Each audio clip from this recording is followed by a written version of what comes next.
Hey, welcome back. My name is LastKnownMeal, and this is the second episode of the Cyberpunk 2077 Community Podcast. Today with me I have MadQueen from the MadQueenShow.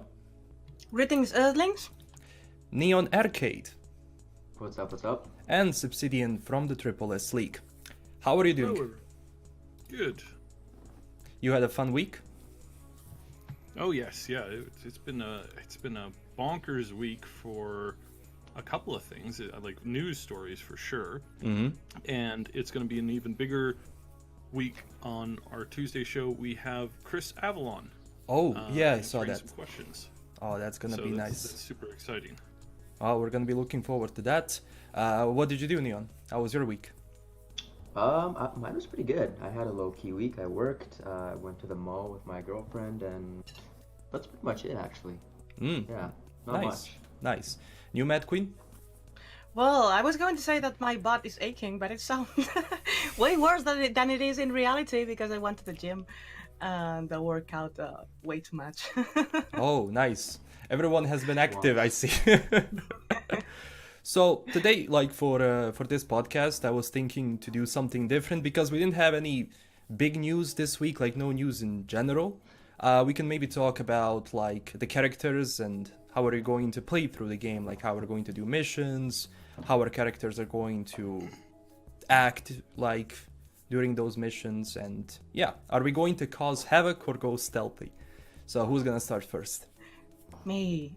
Okay, go for it. Because I'm going to be the easier one because well, in real life I am some sort of media, but in game I am a solo and I am an easy trigger solo. I have a hurt trigger. I like shooting things in the head, and actually I believe that this is the best stealth approach because if you shoot an enemy in the head, he won't hear you coming. So I believe that I'm going to die way too many times because this interactive dialogue control that they implemented for Cyberpunk has this thing when you can either talk or you can just throw your weapon, which is something that I'm sure I'm going to do a lot of times.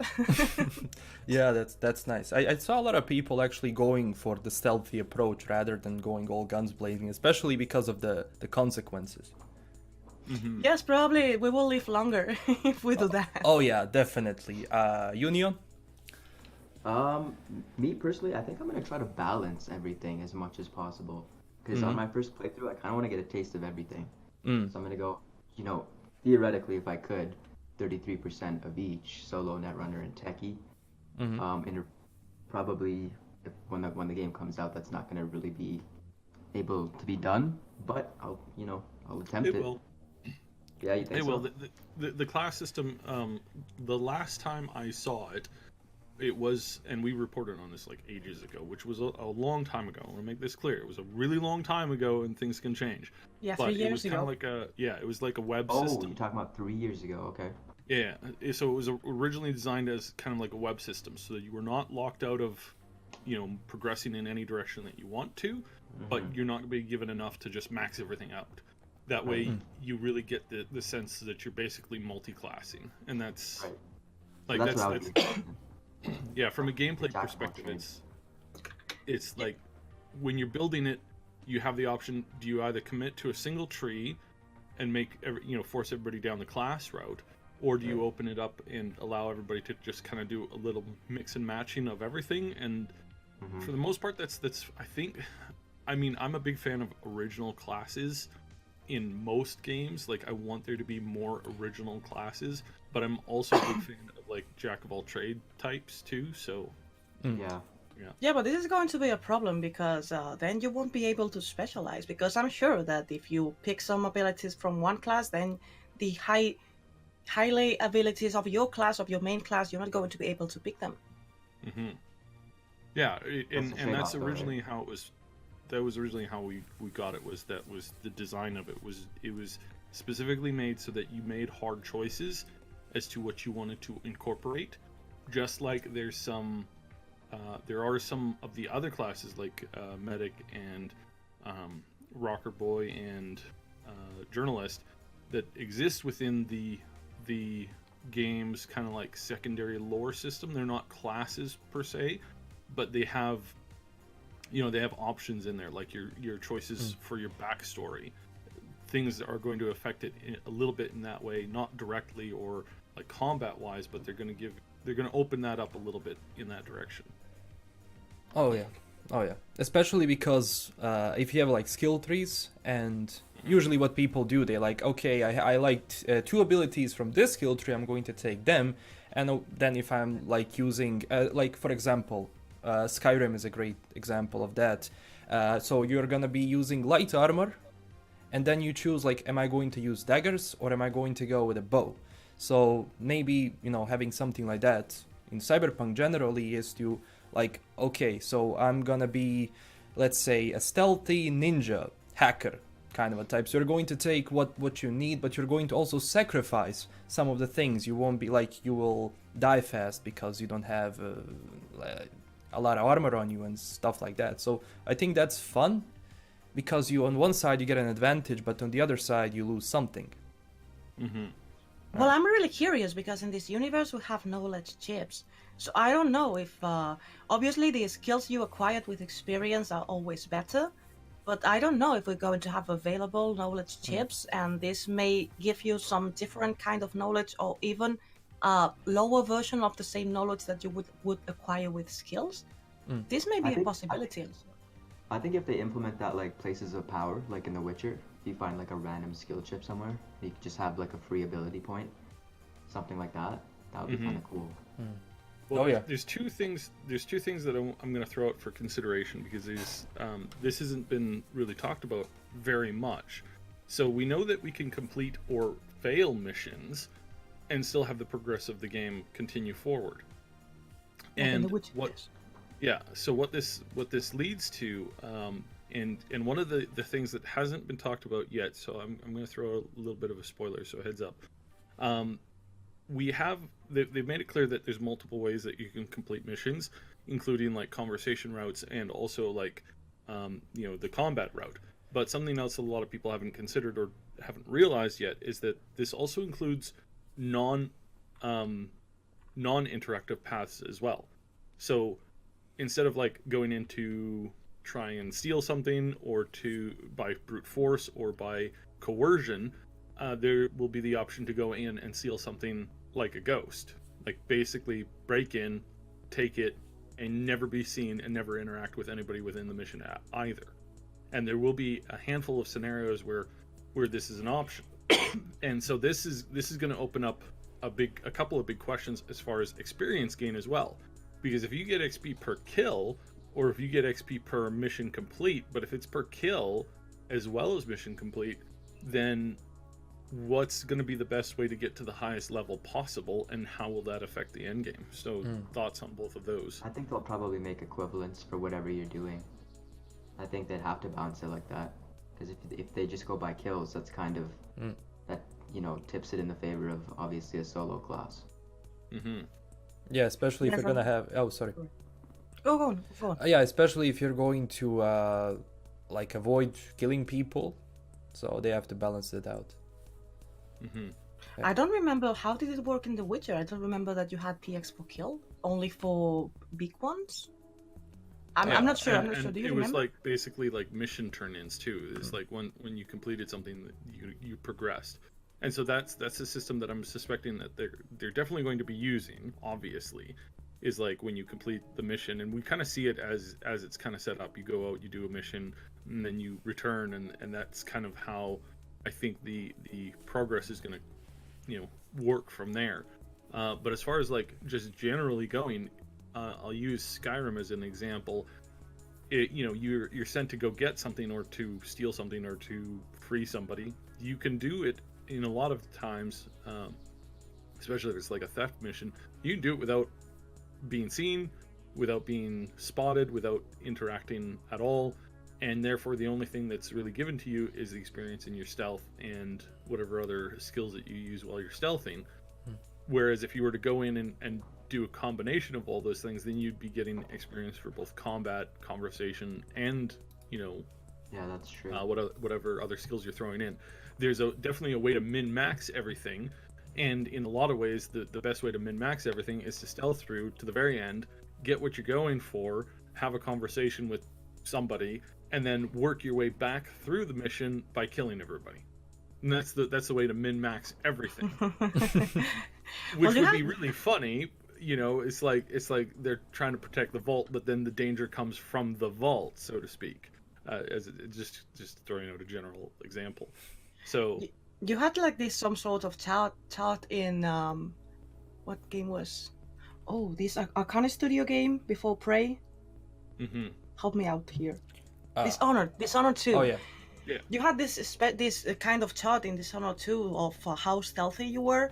So I guess that maybe if you are going for full stealth and you have PX killing people, you can have a chart of how stealthy you were. If no one ever detected, this could more or less balance killing everybody. Yeah, we can have that. Because I was also thinking about what if we use charisma, for example. I don't know how much that's gonna have an impact in the game, but using like the silver tongue to get what we want, like corpos generally do. Stat. Oh yeah, something like that. Whatever the approach that you pick, you're going to have your difficulties. I mean, killing is one skill. Knowing what to say is another skill. I mean, people that know what to say probably are going to be great in that skill. I have to kill people because I never know what to say in the dialogues options. I'm going to be killed just by saying hello. I'm totally sure about that. Oh yeah, but I was also like, I don't know if this was discussed, but like, is there gonna be some sort of like, of course we have the guy like police in the city, at least the corporation ones or the regular ones. Are they gonna have like a bounty system for us? I don't think anyone discussed that. Like in GTA kind of a style, where you do something crazy. Yeah, like a wanted system. I don't think they said anything about that. I don't think there's anything like that in the law. Huh. I mean, there are bounty hunters, but usually it's for people that is already charged and escaped from justice, not from people that is not under police. I never have been under police custody. And actually, the laws are a little special in Night City. They have this uniform civilian justice code, and most of killings, if self-defense, this is not a crime. I mean, the weapon statute that was created at the martial law basically says that if someone attacks you and you kill him, I'm sorry, shit happens. Oh. But would you be able to just walk onto the streets with your gun and just fire away at people? Is it game over? No, because according to the law of Night City, only if someone attacks you, you can shoot them back. If you attack a civilian, you probably will get arrested or will have some sort of consequences.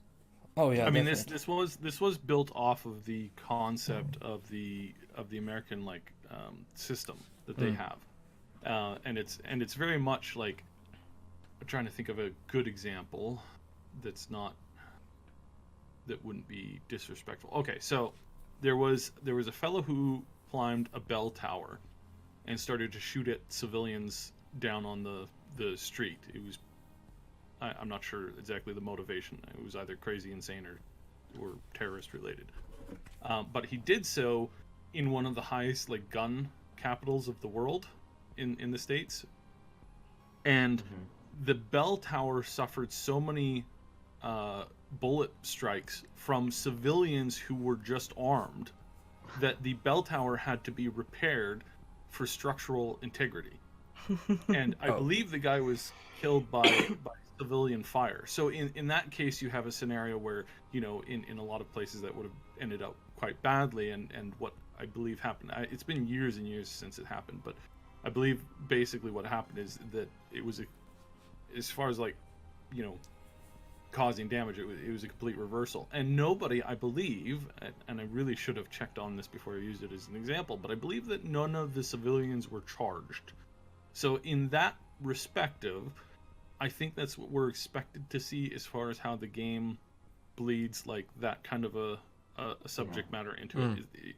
Is using just that generalized example of, if you start shooting at people in the street, then anybody who's wearing a weapon will start to fire at you, and or if you were to be hanging out in the street and then somebody's some cyber psycho starts to go crazy and you fire at them, that's more or less how it would work, as far as utilizing an example that actually that you can actually draw some like connection to.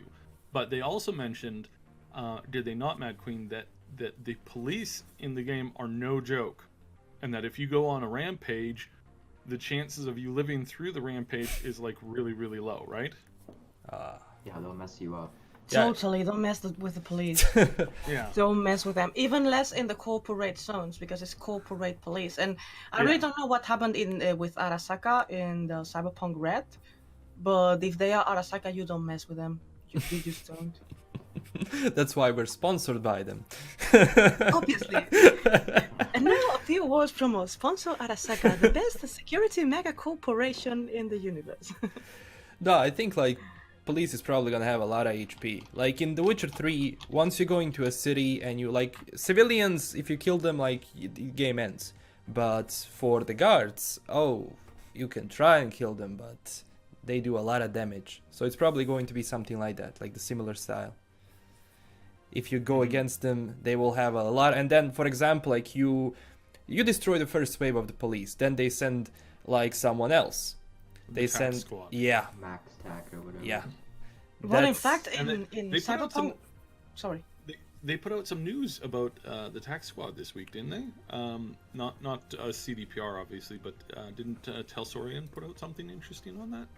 Well, I was going to say that in Red, all the officers like merge in the same class, because before in 2020 cops were cops and include mostly cops and the max tag that are also cops.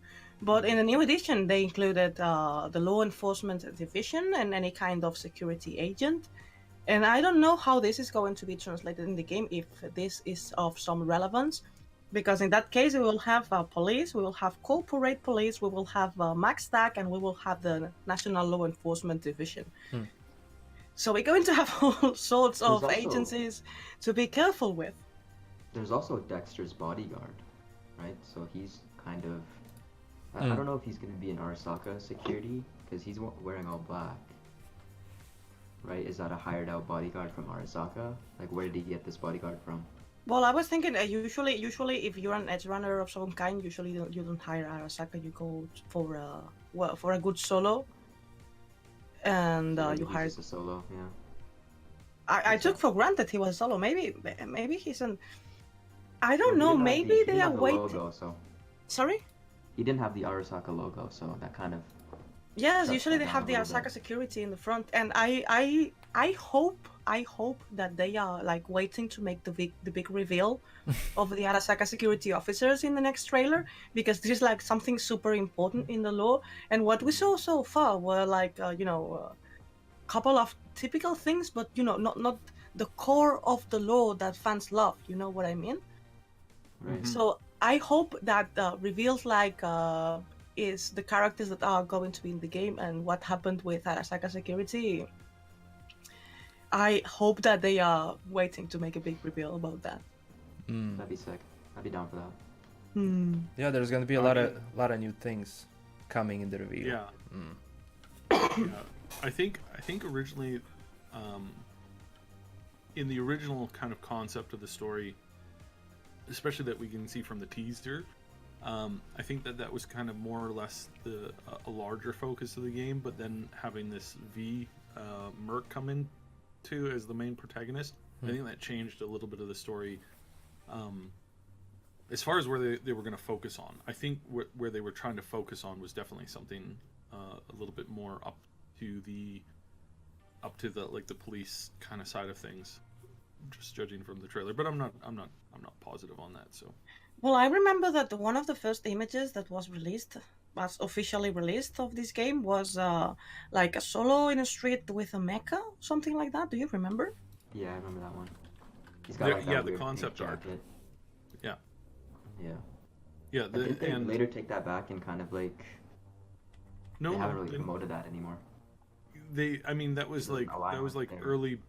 That was really early conceptual art put out, and there was a lot of it done. Especially the one of my favorite ones is the stripper in the strip club thing, where she shoots all the people gathered, and then That one actually the police one's come in. official concept art? It is not officially tied to, in the sense that it was like Cyberpunk or CDPR came out and said, yes, this is part of the official stuff. What it was, though, that we found out is that the artist had created that along with the rest of the images that got out. So he was contracted to do a bunch of art for it, and this was one of the pieces that was tied to the original display, and it's actually on, when you do the tour of their studio, it's actually the background image on one of the few computers that actually has the monitor on, and you can see stuff. It's actually the desktop photo on the background, and that's where people started to like clue in, and then it was dug out, and yes, he was given credit for creating both the picture and then also being tied to the rest of the picture. So it's official. I must confess, I am not pretty sure if the thing that this picture was in as a screensaver in a computer has something to do with Kuchera, the illustrator, or because boobs. Well, both, but it is on his website as well. So like it is officially like tied to him now. Yeah, but maybe probably the person that has this image in his computer is because boobs. Oh, I see what you're saying. Okay, okay, I get it. Yeah, but Not impressed. yeah, at least the laws like in certain areas are gonna be different. Like what we do is gonna, especially like in combat zones. I guess if you wanna blow some steam, go there. If you're everywhere, Police don't go to the combat zone. Yeah. And I'm like, if you're gonna do mission stealthy and you're like, God damn it, I have all these skills and weapons I need to use. Yeah, I wonder how they're gonna do that, especially because they were talking about co-op and like the combat zone idea of having it like the black zone in, or how do they call it in the Division? Dark zone? Yeah. To have like a co-op area like that. Yeah. I don't know. It's going to be very interesting to see the combat zone. Although the Cyberpunk online thing has been floating around for quite a while, and there has been speculation that the combat zone is going to be like this hut, like what you mentioned in Division. I really hope that we are able to walk around the combat zone in single player, if this multiplayer thing is going to be a thing inside the combat zone, because I want to see it. I want to be by myself and encounter NPCs, not encounter another people. Yeah. Mm-hmm. Yeah, I think most of the people want that. Like, I don't think co-op is like, if you made a poll, I don't think a lot of people would go with co-op, especially because they want to keep this single player experience that CDPR is known for. Well, co-op also follows the spirit of the pen and paper game. Yeah, in some way it's implemented. Yeah. Also, I want to thank everyone who joined the stream. Holy crap, we got 66 people watching, and they've been very active in the comments. Oh my god, even my girlfriend is watching. A big shout out. Yeah, she's been very supportive of YouTube, which is crazy. But anyway, if you have any questions, we're also going to be taking questions later, so don't forget to write them down below. Yeah. Is there anything else you wanted to discuss this week about Cyberpunk? Anything you had in mind? We haven't really learned that much. We've gotten, Yeah. I guess, CDPR's store, but there's not much to discuss there. The store is coming, and I'm really hoping that they're gonna have a ton of the leather jacket for one. I think that's a no-brainer at this point, because it's something that has actually been made, and if you're gonna do a clothing series that's not like t-shirts, like t-shirts are easy, everybody wears t-shirts, and it's not hard to get t-shirts made. But the thing is that leather jacket, in order to get that leather jacket made, you have to have like one or two or multiples of them made, usually one of every size, and then usually like out of multiple different kinds of material. So you end up, if you're gonna say, hey, we're gonna be selling this on a store, you're gonna have a prototype of at least 7, if not 10, and that's gonna be different materials, different sizes, and then they're gonna present that to you. You're gonna have to have probably paid for a chunk of the creation, and then Well, I mean, I don't test it think that the out. jacket is going to be in the store because don't they are think- giving I it think away so. to. They're giving it away like special gift for people that have been But that's working. why I think it's going to be in the store, is because a leather jacket like that is it would be something that they would have lying around in some supply if they were going to go, you know, full on and sell it to the actual users. So I think I that mean, the there is a lot of reason why demand for it's it. in the hands of people is because of that reason. Yeah, there's probably gonna Is- be like a is that limited, wouldn't be like going to the store. Now it might be Yeah. limited, yes, but I think honestly, I think that we're going to see that. There's a couple other things that I really want to see. I definitely want to see that.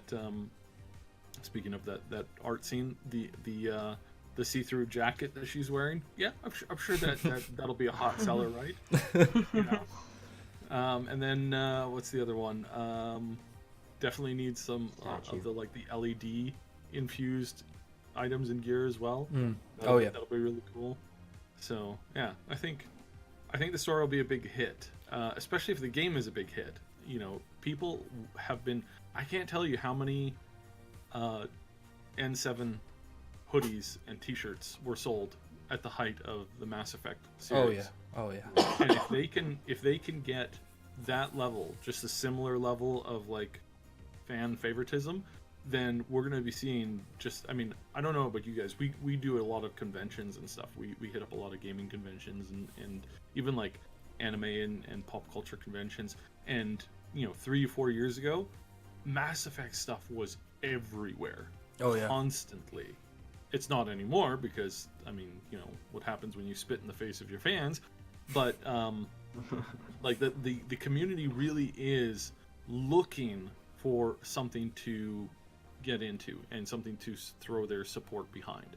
And Even so Witcher fans, I think, because they never really properly had a Witcher store, did they? Mm-hmm. And I think we're going to see that too. Yeah. Yeah. So, I mean, How about the V on the bathtub? We had the Geralt on the bathtub. Now we V taking a bath. that would be funny. I wonder how many people would actually, if you actually created a, you know, that recreated that scene with The Witcher, with Geralt in the bathtub. I wonder how many people would actually go out and buy like a $200-300 miniature of Geralt in the bathtub. probably a lot of people. Probably it would be more or less than the Blades girl or somebody more concurrent. I don't know. It's interesting. It's an interesting concept. Oh yeah. And I also wonder if that scene is going to end itself up in the Netflix series for The Witcher as well. It's got to. I think it's got to. We'll see what they're gonna do with it. But I was surprised CDPR didn't like release an official store like before. Like especially when The Witcher didn't they have a store? Like an official did. one? Well, it was like- They had their hands full. I mean, it's easy to say, oh, I'm sure that they didn't do this, they didn't do that. They had their hands really Yeah. full with The Witcher and with the expansions and with Cyberpunk. So it's like they need more hands. They've been expanding like crazy, buying stuff like it was the monopoly, buying companies and buying lands and hiring people. So I guess that in the future they will be able to do more things, but. Before now, the years between the release of The Witcher and now, they have their hands really full. Yeah, especially because of like the power of merchandising, how much they can just get out and sell a lot of that stuff, especially like earn a lot of revenue for the company. Like that stuff sells. I believe that Kaczynski mentioned that in the when he was presenting the results to his investors. About what they expected to sell. He didn't give numbers about it, but he said that they expected to sell a little but it sounded that they were more doing it for the fans, that not because it was business. Yep. Well, I think that's definitely how you have to pitch it. Originally, like one of the biggest movers for YouTubers and people online is like merchandise.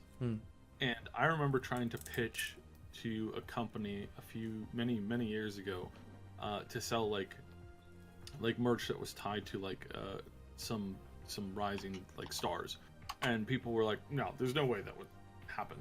Of course that's not going to be something that's going to happen. That's absolutely ridiculous. And then lo and behold, it's like, I think it's like $1 billion industry now.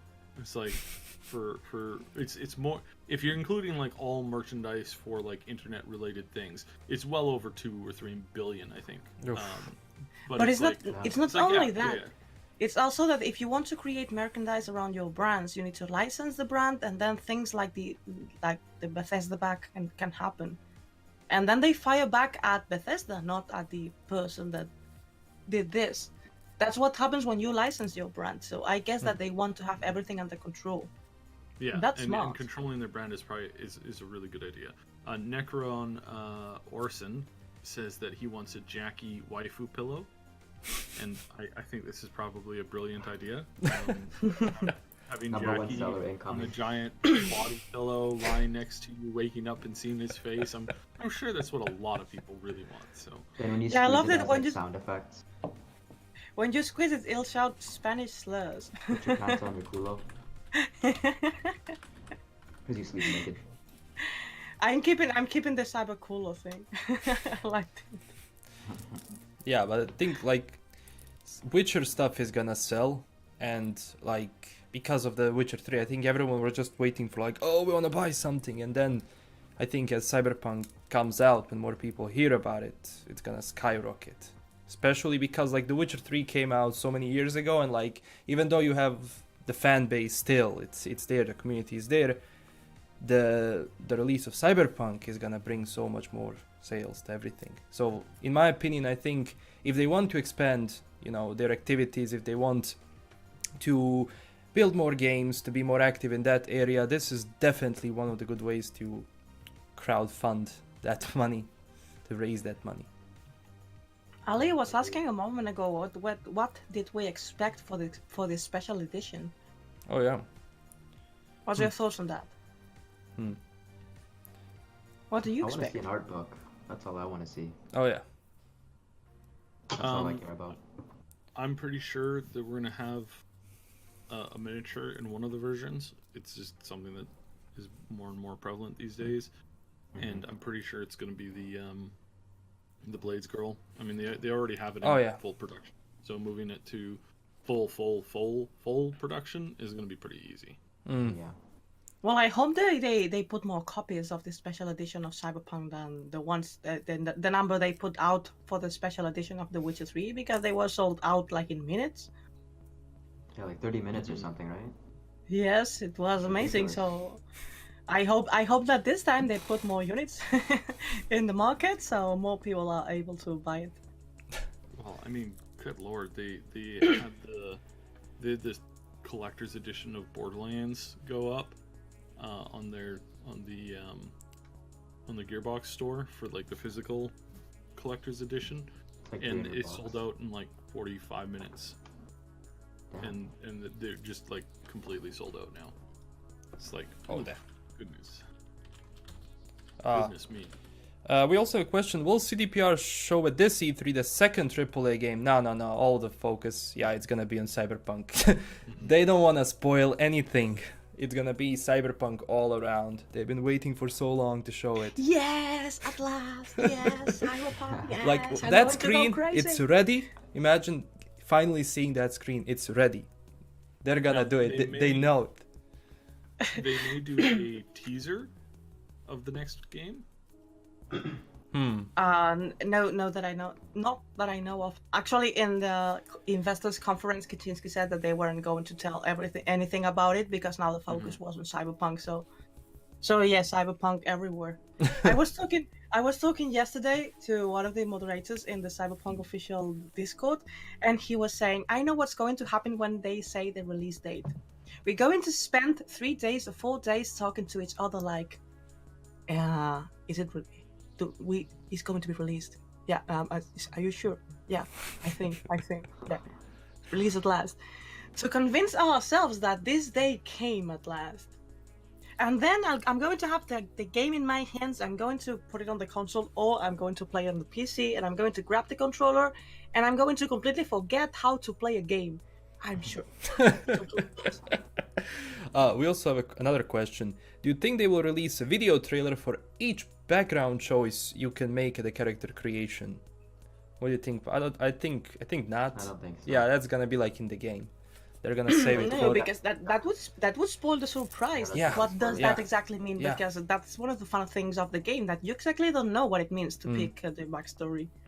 Yeah, they're just gonna show the updated trailer with some of the new things we haven't seen before. That's gonna be interesting. I think they might show something to do with the classes. That would make sense to me. Like into The introduction. mechanics. What, like when it comes to the skill trees and stuff like that, or specific abilities that they have. Yeah. That's not too spoilery. I guess. And it the is. net. Oh yeah. Oh yeah. The net too, yeah. They That would didn't be touch on it at all. Like Yes, it was just a slightly little- showed. But... Yeah, nothing too much. And we were repeated all the time that it was a work in progress. So I guess that at the point when we saw the gameplay, they didn't have the net completely finished. But you know, in my wet dreams, in the trailer, we're going to see the net, and we're going to see either Alt Cunningham or Rage Bottomos. I wonder how much they're gonna show regarding the story. But there was also this crazy thing that's been going around my head now. Like before, for example, The Witcher.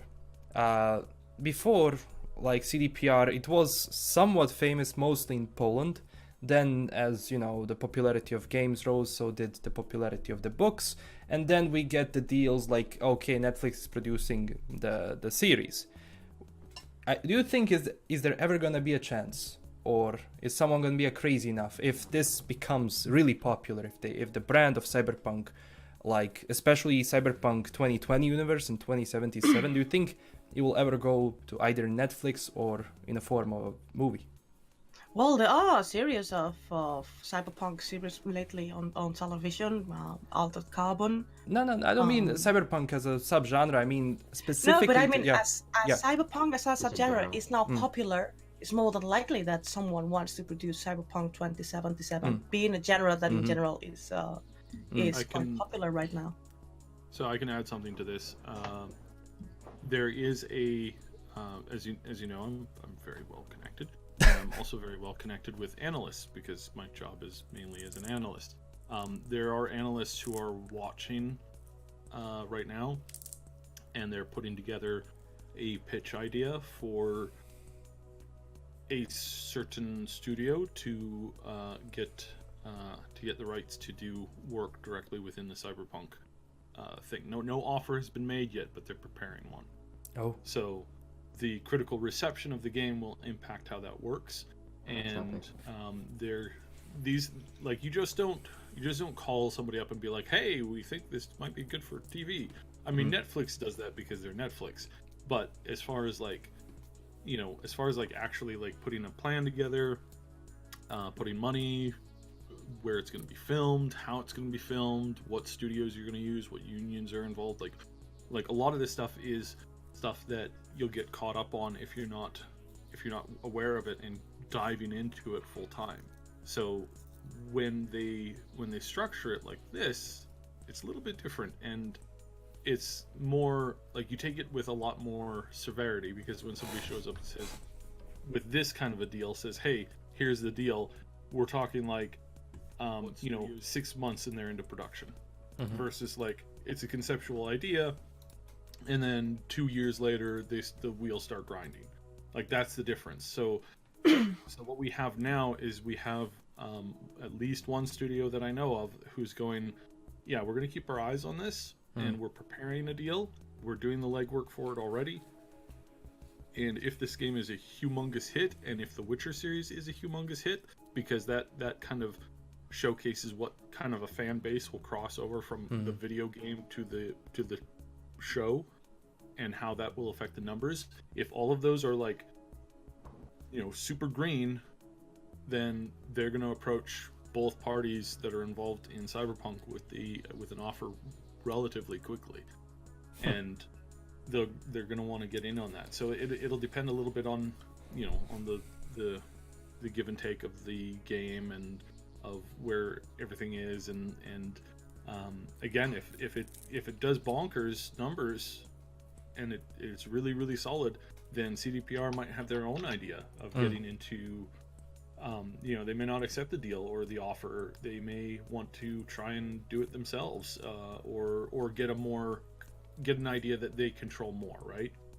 So there's a whole bunch of aspects to it that are entirely up in the air right now. But this is the kind of stuff that good analysts are spending a lot of time on focusing right now, whereas a bad analyst will just be like, they'll try and react to it, not interact with it, if that makes sense. But who has the brand? Because Cyberpunk belongs to Telsorian Games, that belongs to Mike Pondsmith. Mm-hmm. Cyberpunk 2077, I guess that belongs to Zeta Project, but still it's based on Pondsmith's brand, so I don't know. Yeah, same like with Sapkowski.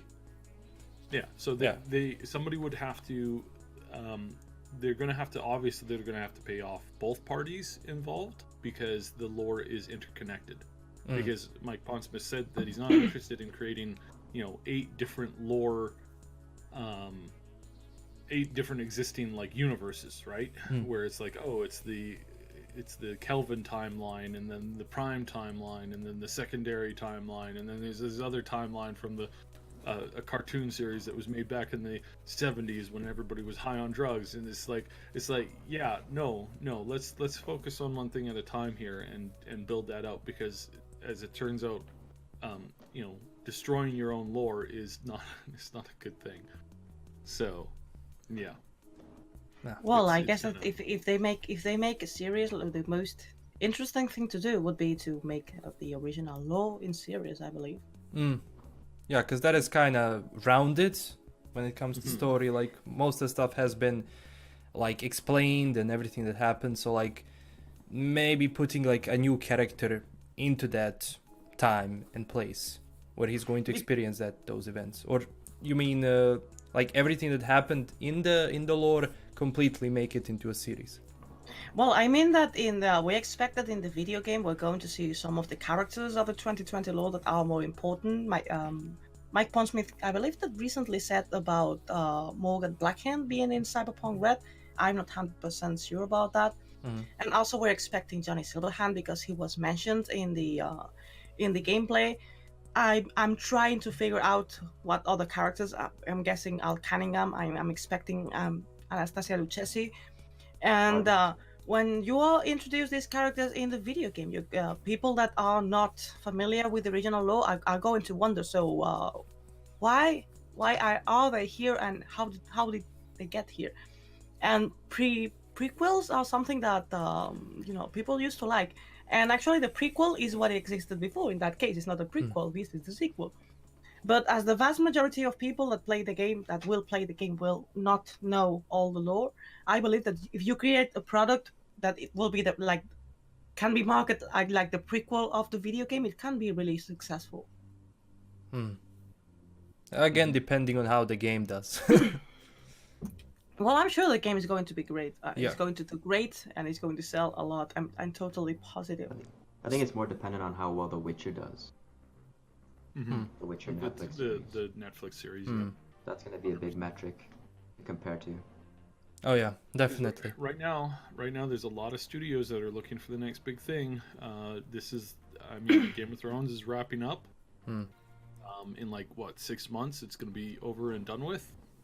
Yeah. So, yeah, there's a lot of studios who are. I mean, there's a couple. HBO's got another show queued up to kind of be its mainline replacer. I don't think we've heard about it at all yet, but we know about the prequel. It's on its way. Yeah, we know about the prequel for Game of Thrones.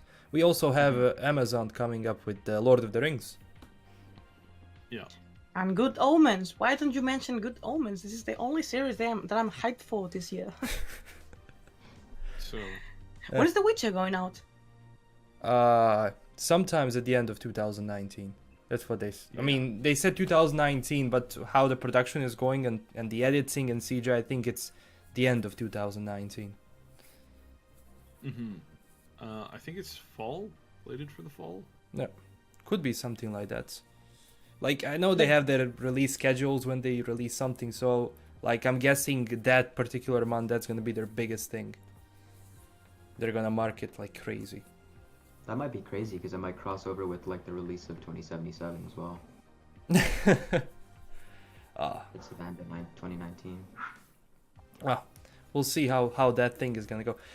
Do we have any questions? Oh, by the way, are you getting it on PC or consoles? We had that question. Who is getting on the PC and who is getting Cyberpunk on console? I'm getting it on PC, and most probably I'm going to do something that I never wanted to do because it's going to be really problematic. But I'm going to need to connect the PC to my big television. Because I usually play in the console because I have a 65 inches television. Mm-hmm. But I have a super ultra PC that I bought at the end of past year, and the screen is your typical PC screen. And I want to play it on PC, but I want to use my big television, so probably I'll have a cable all across my flat to connect the PC to the television, because it really weighs a lot and I cannot move it in and out to connect it to the television comfortably. But yes, I'm going to have a cable all across my flat just to play it on the big screen. Yeah, especially with the graphics, like people also have been wondering about like the specification requirements. What do you think about that? Like, I think it's probably gonna be like everything that today's PC can run until like Metro and that kind of stuff. If you can run that, I think you're not gonna have any problems running Cyberpunk. Well, I have in mind this new generation thing they explained many times, that the game is ready for next generation. So I believe, and this is speculation, I believe that the game will be able to offer graphics like better than what we saw in the gameplay. Which will mean that you will be able to play this gameplay version with nowadays PC, but with an advanced one, you are going to be able to play a better version of the game. Because we're also expecting that the Scorpio and the PlayStation 5 are already here, and all of this sounds like this game is going to be a cross generation, which means that they need an upgraded version for the new consoles to have to make sense that they are in the new consoles. So if there's an upgraded version for the consoles, most probably there will be an upgraded version for the PC. Yeah, and it's not gonna be hard for modders to unlock it, because this isn't some new engine that modders are not familiar with. The modding community for The Witcher is quite active, so it's not the same code. It's the same code base, and it's a considerably upgraded engine. So a lot of programming changes, but it's like it's like lowing. What's a really good example? I believe that even if it's a completely new engine, modders would need like a week. Yes. Or even less, because they are killing machines. Yeah. Although it depends on like, do you think they're gonna release, like, obviously, like for The Witcher 3 they only released the mod kit, they didn't release the red kit. Do you think they definitely want this game to, be active and be relevant for longer period of time, so introducing the red kit and then having group of talented people, modders, doing crazy things with the game would definitely do it. I believe that it wasn't released for as I said before, they had the plate full and they didn't have more hands to do more stuff. I guess I don't think they ever gave an official explanation to that, but knowing how busy they were, most probably this was the reason. But now that they have more hands, probably they think about it, because it's in the best interest to keep players inside the game for the longest time possible. Yes. So mods is a good way of doing so. Yeah, modding that increases longevity by a long shot. Online mod support, those are the two big ones. Yeah, having something online and having substantial mod support. I mean, we've gone over it and over and over and over and over with game developers in the past. It's like you add those things, or at least the mod support, and if you can make it friendly and usable, the chances of the game being played today versus 5 years ago, or 2 years ago, or 3 years ago, whenever you released your game, that's going to affect the people who are playing it today. So let me see if I can just pull this up here. We have a donation, Oscavian. Thank you for the $2. Welcome to the chat. Yeah, definitely. Like Skyrim generally lives off of mods even today, because you even have like the entire new stories, entire new universes that people created, and knowing people, like imagine if they create something from the something from the past, something from the lore. If they have that mod support, that would be cool. So right now, as of 18 minutes ago, there's over 15,000 people playing The Witcher. How many? That is 15,000. Oh, nice. Yeah, so that's obviously like bonkers numbers, because the game was put out like, you know, more than 2 years ago now. And it's doing really, really well. Now, how many people are playing Skyrim at the moment? And currently, as of like 10 minutes ago, I'd say more. About 40, just under 40,000 people are playing Skyrim. Skyrim was released ages ago, so many years ago, and there's still 40,000 people playing it right now. Yep. Like, good lord, that's not even, this is just going off of PC stats that are viewable. So we can, the numbers of what's actually like of how many people are actually playing it. There's a lot of people who don't launch Skyrim through Steam, so we don't have those numbers, but we can roughly estimate that it's more than 40,000. It's probably closer to 50,000 of people are playing that right now. So That's when you nuts. allow and encourage a modding community to just go nuts, you know, it's huge. It's absolutely huge. So yeah, and because like I think this would be perfect for CDPR, because they would have more time to develop new games, because they like to take their time to make the game as polished and as crazy as they can. And having mod support would definitely help them, because like throughout 2 or 3 years when they release nothing, you would still have crazy mods out there and people making them every single day, every single week. Allow me to interrupt you there, but the comment section is just so good. Are you reading the comments? Yes, a bit. They are so good. Someone is complaining who disliked the video. Someone said, since this is sponsored by Arasaka, probably a Militech executive disliked this video. it's funny. Actually, that is because of us at the TripleSLeague. We're sorry that we brought that over. We have had a troll. You can go check all of our videos. This is really funny. There is somebody who for the past 2.5 years, every time we post a video, within a minute we get one dislike. And you can check every single one of our videos. Every single one of our videos has at least one dislike. And it's the one person who cares so much about us. This is what's funny.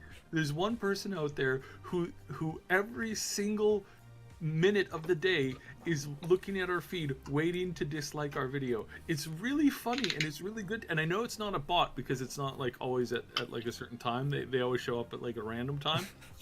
So it's always just this one person who hates us so much that their entire life revolves around disliking our video, which is really hilarious. And I'm sorry I brought it over here to your channel. Oh, don't worry. I'm glad I didn't bring mine, because I have 3 of them. In fact, one of them was following on Discord to be able to dislike the video as soon as I put it on Discord, because I put it on Discord like a couple of hours before I make it public. So it was easy to see that someone was in Discord. But when I took the break, the 4 months break, they thought I wasn't going to come back, and they just stopped doing so. Yeah. But I mean, it's seriously funny that there are people who that's when you know you've made it. When somebody else has made it their life's goal to try and like ruin you at every step of the way. That's, I mean, and it's shocking to me that there's people who will do that for somebody who's, you know, I mean, we're not small. ish in the like we're still really small compared to like the big people, but it's like even with a few tens of thousands of people, which is a really small number when you think about it in contrast to like what the internet is, and the fact there's like 5 billion people using it. And it's also something that's like, if you ever get into it, don't ever let those numbers like change who you are. When you have one person who shows up to try and ruin your day over and over and over again, just get to a point where you can laugh at it, because every other reaction to it is not healthy. The reaction of, oh, I'm gonna get you, or oh, I hate this person, or they make my life miserable. That's entirely what they wanted to do, and stop feeding. But they never make it. I don't know why they insist. Yeah, but that's the funny thing is like, wow, they're really there just to get that done. I mean, it's weird. It's fun. They just want to feel important. They want to feel important. Oh yeah. Yeah. We So talked about him. Nah. Well, it's more to laugh at it. You read it as well. Also, for the people that are listening, when it comes to likes and dislikes and stuff like that, just know that, especially when you like something, that means a lot to us, and that's really helpful, even to smaller creators and even big creators. There's a lot of the smash that like button, let's try and get 10,000 likes. That's really disingenuous, I feel, and you'll never hear us say that. You'll always hear us say thank you for hitting the like button, because that really does help us as community creators.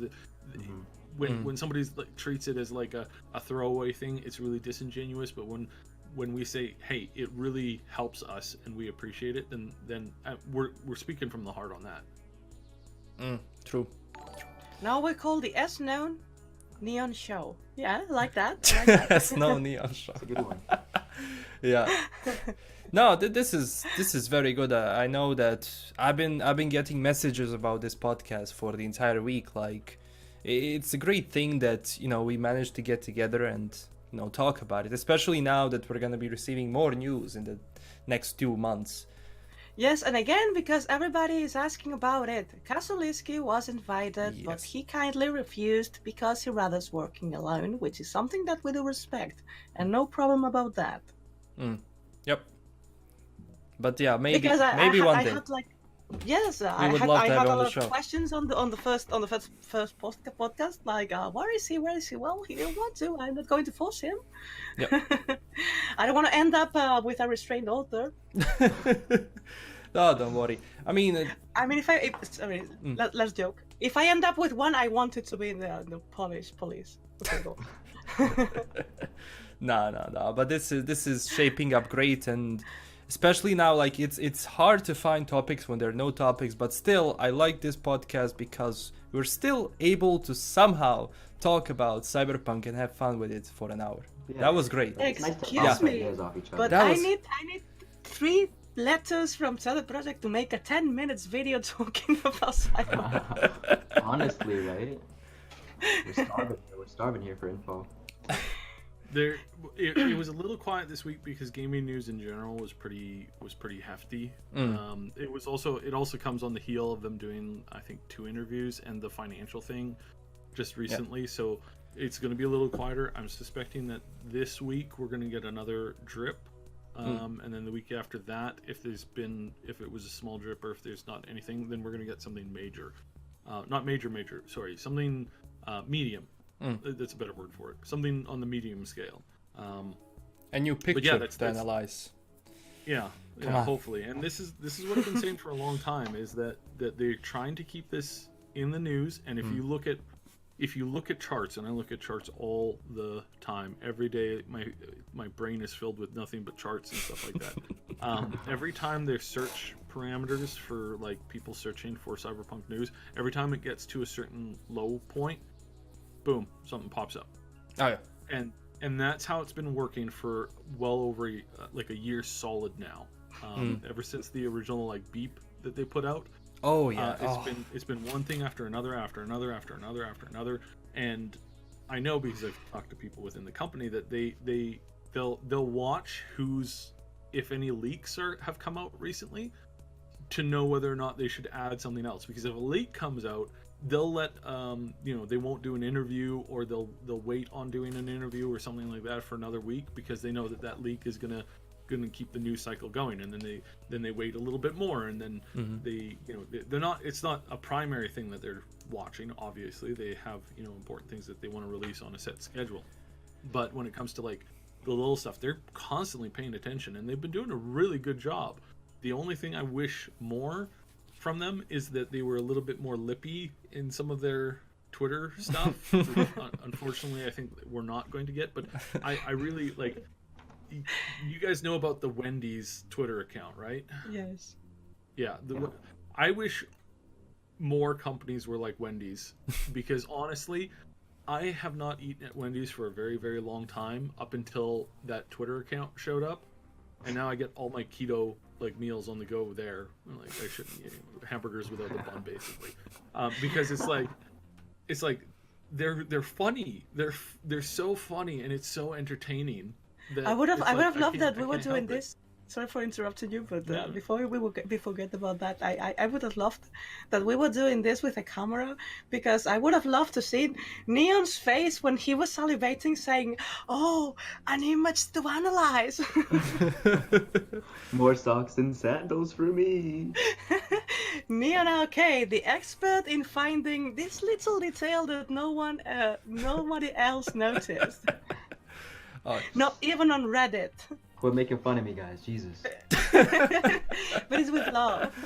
Yeah. Okay. We have a new donation. Andre, thank you for $2. Well, $1.99, but I'll make it too. And also we have a good question. Anyone know if Cyberpunk Red is a new version with new rule system, or is Cyberpunk Red a refresh of the old system? They might have said it. If they did, I missed it. Who wants to go I believe this? that this is a refresh of the system. They made some changes. It's not as different as 2020 for the third edition, for instance. It's pretty close to 2020, but it has a refresh. They also refreshed they changed the classes, not changed, but in the sense that they adapted it. For instance, you have what it was the corporate class.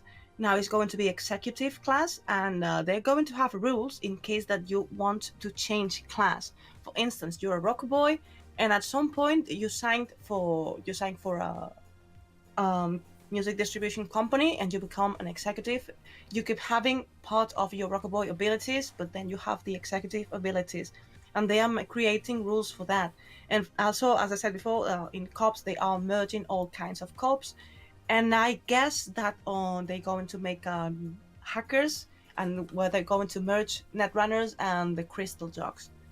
This is speculation, this last part, because in the video game is what I believe they are doing. So I guess in Cyberpunk Red, they are introducing all these changes that we could see in the video game. For instance, when we saw the character creation in the video game, you couldn't see no attractive. Because it's a stat that is pretty useless, considering that first in the video game, the attractiveness is something that you sculpt in your face in the character creation. And inside the pen and paper game in Cyberpunk, you can buy a sculpt yourself at any time you want. So it's a pretty absurd stat to have. So they're making all these changes that they are updating the system to be more logical than the system we had for 2020.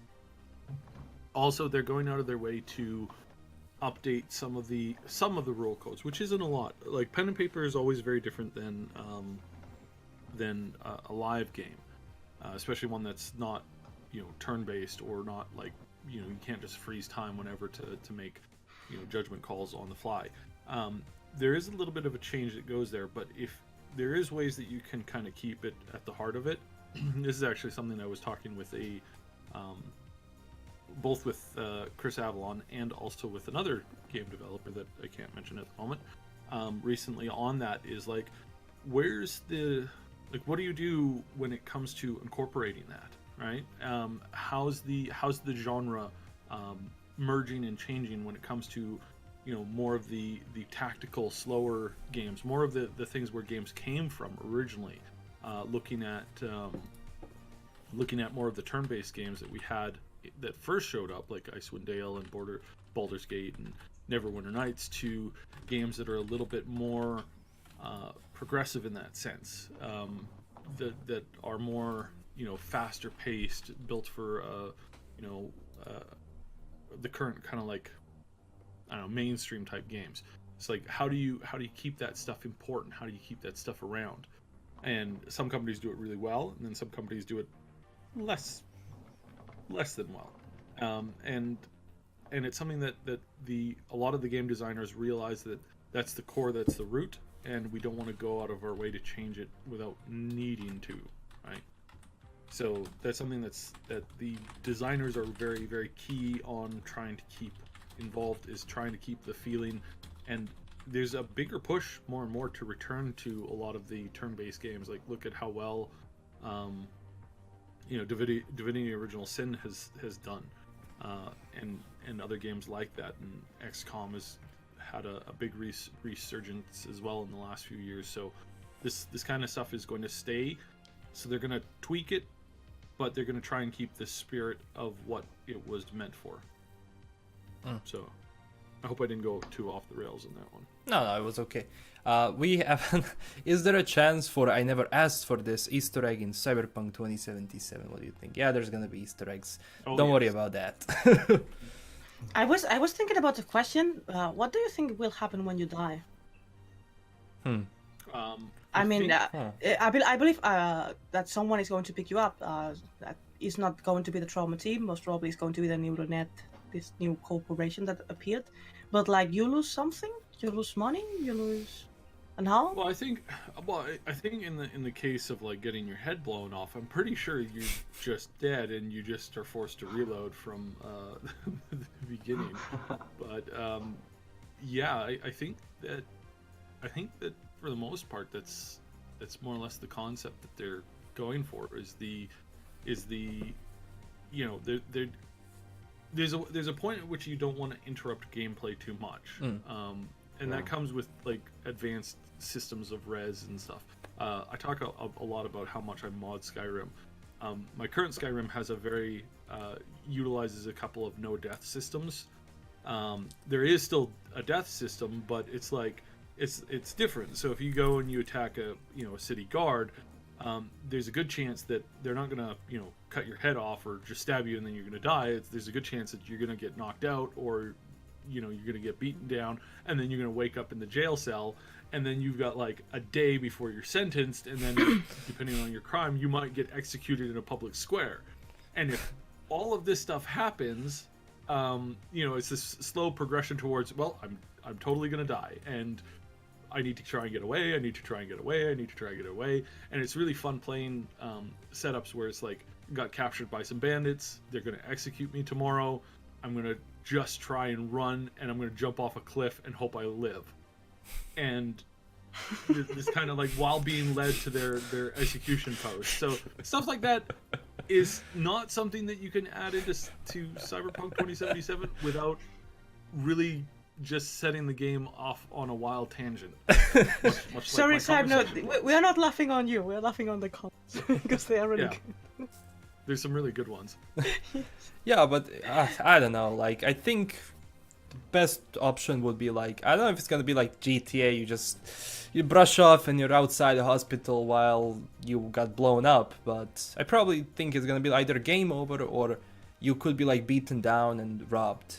Something like that would be cool. Have any of you seen the sketch that Robot Chicken did about Mortal Kombat? No, I didn't. Okay, so there's this sketch that they do where they're in a fight, right? And this guy, like, I can't remember which character. I think it was Johnny Cage or something like that.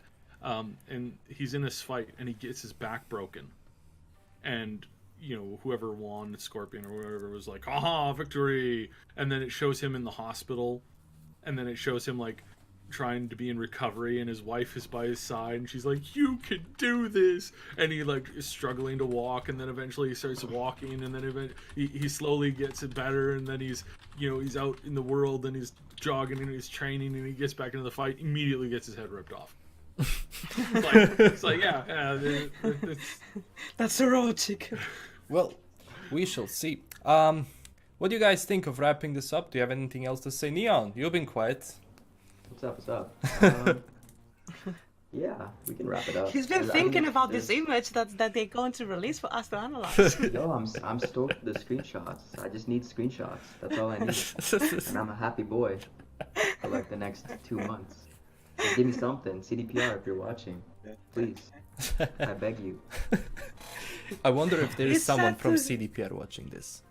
It's sad to You beg, never know. but it's more sad to steal. Please give me an image. Please. I beg you. No. But thank you for all these amazing people for joining the second episode of the Cyberpunk 2077 Community Podcast. And join us next week. We'll be live same time, I think. Yep. Yes, Yeah, live same stream. Same time. And Other- we're on. yeah. Who's next week? I think I'm next week, right? Yes, Or are Neon's you? next week. No, not Yeah, Neon. so on my channel. Yeah. So Sweet. next week on the Neon Arcade, we're having the third episode of the Cyberpunk 2077 podcast. Do you have anything say for the end? Well, thanks just- for having us. No, Yeah. Thanks for having us. Yeah, exactly. you. It was awesome. So It's yeah, awesome being here. It's really cool that we're doing this project. And again, for everybody who's watching or everybody's listening, everybody watching after the fact, go subscribe to all of the channels. Yep. None of us who are currently here really do any of the identical content. We'll all cover kind of like the same big stories, obviously, but we all cover it in different ways. Yep. And that's why we make up a really good community podcast. So go subscribe to everybody. Check out all the links videos, below. and then of course next week. Yeah. Yeah. Thank you. And for the end, this is LastKnownMeal signing out. And stay classy, everyone. And see you next time.